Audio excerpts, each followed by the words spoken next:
Hello, brothers and sisters. Welcome back to our study of life under the sun. Like what? Started by provoking us, by bothering us with the reality of haval, of emptiness, of frustration, but all that to point us to God. We need to be in line with Him. Now, from this point on, He's then focused on speaking to us as believers now, because He's already settled that. And He's going to keep doing that actually throughout the book, back and forth. In moments provoking us to think, to turn to God for salvation, and then in the other moments as believers, how should we live? Back and forth.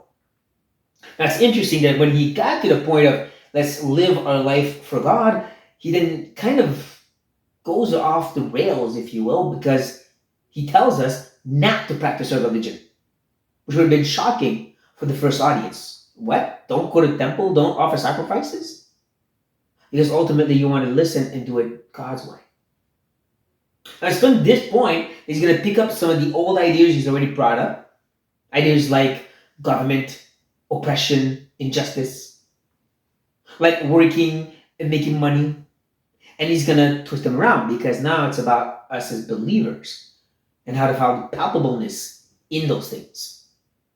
Yeah, you can, even in oppression and injustice. So let's look at that together, shall we? We begin with, like I said, oppression, injustice, and government. As he says, if you see in a province the oppression of the poor and the violation of justice and righteousness, do not be amazed at the matter, for the high official is watched by the higher, and there are yet higher ones over them. Don't be amazed by that. Kind of different than the first time, right? Where he said that there's nobody to heal them, nobody to care for them, be compassionate to them. But now he's saying, just don't be amazed, all right? Don't be frustrated. Why? Well, two possibilities. A negative twist here would be the sense that the person that's oppressing you is being oppressed by somebody higher than him, and so forth. So your manager is being oppressed by the general manager, who's being oppressed by the owner of the company.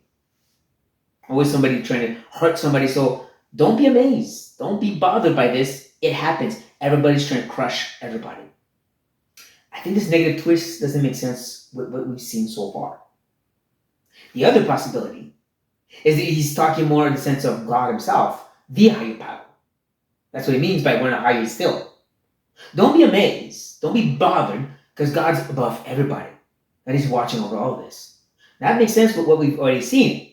Because when he talked about injustice and oppression, he has mentioned that God is above that. And he's at work to open people's hearts, show them who they really are. But still, God's in control. That was the point. So at this point, as a believer, you're not frustrated by this. You recognize God's in control.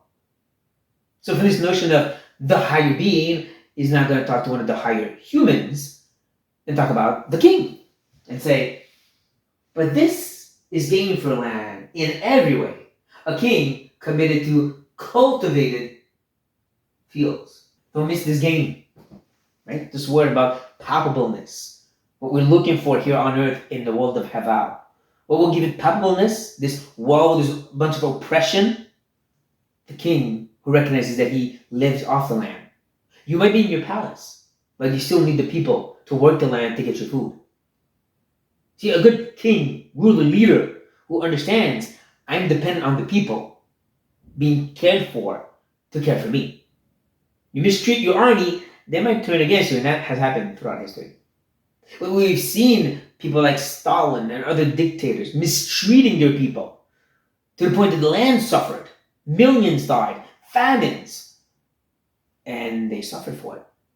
Now, a good leader understands I live off the land, I live off the people, I need to treat them well. That will be a good gain. At this point, you might say, yeah, but I'm not a leader, even less a king and a dictator. Fine, let's talk about workers then. And he continues and adds, he who loves money will not be satisfied with money, nor he who loves wealth with his income. This also is haval, right? Emptiness, frustration. What exactly? This person is always chasing after the wind called money. This notion that I need always a bit more. It's John D. Rockefeller. When a reporter asked him, how much more do you want to make? He simply said, just a little bit more. And that's kind of the idea. And you don't have to be a millionaire. We all fall into that trap. This notion that if I could just put a bit more money for my retirement, a bit more money in my bank account just in case. If I could just get a slightly better job so I could get a better house, then I'd be satisfied. Then I could rest. But you'll never get it. You'll always be striving after the wind. Because then you'll get these things and you'll realize, well, I need more to make that work. And always more and more because you're trusting in these things. You're chasing after this money. And this love of money is the root of all kinds of evil, like Paul reminds Timothy. So you'll never get it. You'll always be in this havel, this frustration. And he's going to prove this point with what he says next. When goods increase, they increase who eat them. And what advantage has the owner but to see them with his eyes? And isn't that true? More you make, richer you become, it seems like more friends come out of the woodwork, right? More family members say, hey, remember me? Exactly. We see that with those who become celebrities, right? Actor, rock star, whatever. And they always have this entourage with them. The rock star, the actor, is the one working hard to become known, to break through doors, to be invited everywhere. The entourage is the one just following along doing nothing. That's kind of what he's getting at here. But yet, there's still that word advantage. What is this rich person, rock star, celebrity? What is his pappleness in that? Well, he says something like he gets to see it.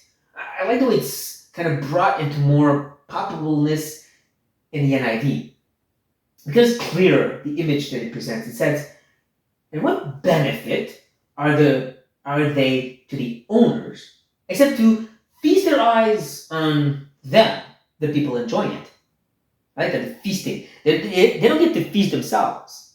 Feasting not just in the sense of eating, but enjoying the riches. They get to see people do it. Again, that's the kind of point, right? Those who work hard to make it get tired, frustrated, depressed. The only thing they get is to see their friends enjoying it because they didn't do anything to get it. What havel, right? What emptiness. What frustration. What's our hope then? Glad you asked. Claude will now tell us. Sweet is the sleep of the laborer, whether he eats little or much. But the full stomach of the rich will never let him sleep. Why? Because he always wants more, right? He's always striving to win after win, even when it's time to sleep. So he'll never truly be satisfied. And we've seen before this notion of having the hand, like the palm of the hand, just enough to survive. But the sleep that goes with it, right? The rest, the contentment given by God. That is sweeter still. Like the ability to just be able to be satisfied, like he says, right? Either he eats little or much. What did Paul say? He's learned to be content, having little or much. It's the contentment that makes him happy. Not the stuff. Same thing here. This was written to people who were most of the time day laborers. Right? You work during the day and you get to eat at night. And that was it. And this notion of if you get to eat at the end of the day, then hey, tomorrow's tomorrow. I get to sleep. We'll do tomorrow the next day. Compared to those chasing after money, they're still thinking about, okay, how can I make it not just tomorrow, but next week, and about this, and then that, and I gotta pay that. But the day laborer, I did my job, I got to eat, let's go to sleep. This is when we realize how the words of Colette sound a lot like the words of Paul when he talks to the Ephesians and the Colossians, specifically the masters and the slaves or workers. To the masters, he said, don't abuse your servants. Don't mistreat them. Don't try to make money off of them. Treat them rightly. Like those who are made in the image of God, those who are even believers for some of them. focus on how much you can get out of them, but how well you can treat them as if they were the Lord Himself. And in that, you will be blessed.